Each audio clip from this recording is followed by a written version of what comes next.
ہمارے معاشرے میں جہاں دوسرے رشتے کمزور ہوتے جا رہے ہیں، وہیں دوستی جیسا مقدس رشتہ بھی لالچ اور خود غرضی کی بھیڑ چڑھ رہا ہے۔ جیسا کہ حال ہی میں تھانہ چمکنی کے علاقے میں جگری دوستوں نے محض 2000 روپے کے لیے ظہیر اللہ کو قتل کیا۔ یہ حقیقت ہے کہ دوستی ایک بہت ہی قیمتی اور خاص رشتہ ہوتا ہے۔ جس کا سچا دوست ہو وہ انسان اس دنیا میں خوش قسمت ہوتا ہے، لیکن چمکنی میں محض 2000 روپے کے لیے اپنے ہی دوست کو قتل کر دیا گیا۔ اندھے قتل سے متعلق مقتول ظہیر اللہ کے بیٹے اسامہ کا کہنا ہے، 9 تاریخ میں زما پلار د شپې وته 9:30 بجې او موږ ته بیا موږ پسې ګرځېدو، 2 شپې غیب و، په 3 شپه بیا موږ ته میلو شو په 11 تاریخ د شپې 11:30 بجې موږ ته میلو شو. موږ پسې داڼې نه اطلاع راغله چې دا ستاسو په موټر کې داسې یو لاش پروت خو د پیژنګلونه وتی و، ډېر په بد حال شوی و، پړسېدلی و، غریب مخ نه شناخت نه کېدو. هلته چې موږ وکتو موږ شناخت وکړو ته موږ پلار و، هلته نه بیا موږ وصول کړو او په ده سره پیسې وې، د پیسو دپاره یې دا وژلی و، 7 لک روپۍ ورسره هغې هم ترېنه اخیستي و، بس بیا وژلی دی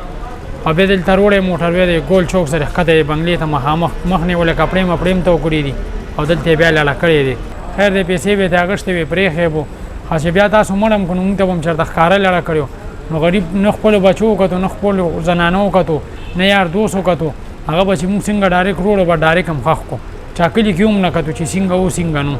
بیا په 28 تاریخ باندې موږ ته پولیس مجرمان پیش کړو. د دې د خولې دا وینا وه چې موږ به ورته وویو چې دا ولې وایي ده دغسې پېټرول واچول ګاډي کې او بیا دې مخکې سیټ کې موږ سره په فرنټ کېناست، زه ګاډي ته کېناستم او دې بل هلک ته ما دا ورکړي د نادرا بایپاس نه په دې روډ باندې راځو، دې بل هلک ته ما ویلي چې زه تا ته ګاډي کې لیټ ولګوم او بل کم بسته به درنه ډز وکاږي، او چې څنګه یې ورته لیټ ولګولو او بند یې کړو ډز یې ترې وکاږلو. او د دې د خولې بیان دی چې د دې په 2 روژه باندې موږ ورته بلیم جوړ کړی خو موږ نه بچ شو. دې هلک ویلې چې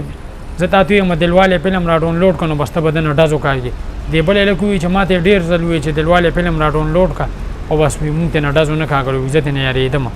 زه هسې یارېدم که نه. دا مطالبه کوو د حکومت نه چې دې پانسي کړی شي، دې پانسي ورکړی شي. ظہیر اللہ مقتول کے بچپن کا دوست اور اس کا چچا زاد فیاض کا کہنا تھا، دا اسد او شہزاد زموږ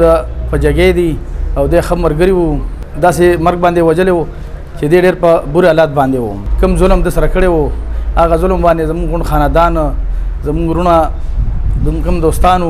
دا ټول ډېر پریشان و، ډېر خفه وو. دا کسان د سره د 15 کالونو ملګري شوي وو، حالانکې ظهیر الله خو داسې و چې زما د بچپن ملګری و، د هغې هر څه ما ته معلوم و او د دې نه پس لکه د ده سره دا دوستان شوي یو 15 کاله کېده ده، خو لکه د داسې غرضي دوستانه و، د دوی سره هم د پیسو د لالچ دپاره په دغه ټایم کې هم د سره 2 لکه روپۍ وې دا چې دوی وژلو، نو دغه پیسې ته دوی اخیستې دي. چې زموږ د حکومت نه دا مطالبه را چې د دې مجرمانو ته سخت نه سخت سزا ملو شي.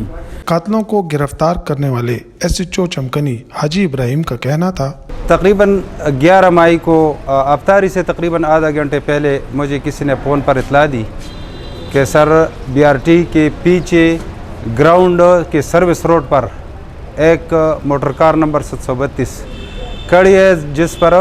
کافی تعداد میں مچھر اور یہ مکھیاں وغیرہ بیٹھی ہوئی ہے اور کافی بدبو آ رہی ہے. جب ہم نے دیکھا تو اس میں ایک ایسا گلا سڑا ناش پڑا تھا، جب اس کو انگوٹھا لگاتے تو اس سے پانی نکلا. اندھے قتل سے متعلق ASP چمکنی احمد زنیر نے بتایا، چمکنی پولیس نے ایک اہم کارروائی کرتے ہوئے ایک انٹریسڈ مرڈر کیس کو ٹریس کیا، ملزمان کو گرفتار کیا.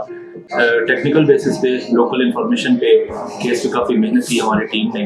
اور ہم نے اس میں 2 ملزمان کو گرفتار کی. ملزموں نے لاکھوں روپے لوٹنے کی لالچ میں ظہیر اللہ کی جان لی، لیکن واردات کے بعد اس کی جیب سے صرف 2000 روپے ہی نکلے. ورثہ کا دعویٰ ہے کہ ملزموں نے مقتول سے 7 لاکھ روپے چھینے، تاہم رقم جتنی بھی تھی لیکن ایک بے گناہ شخص اپنی جان سے گیا. یقیناً پشاور پولیس نے اندھے قتل کا سراغ لگا کر قاتلوں کو جیل کی سلاخوں کے پیچھے دھکیل دیا ہے، لیکن اب دیکھنا یہ ہے کہ کیا ان بے گناہ اور متاثرہ خاندان کو انصاف مل سکے گا یا نہیں.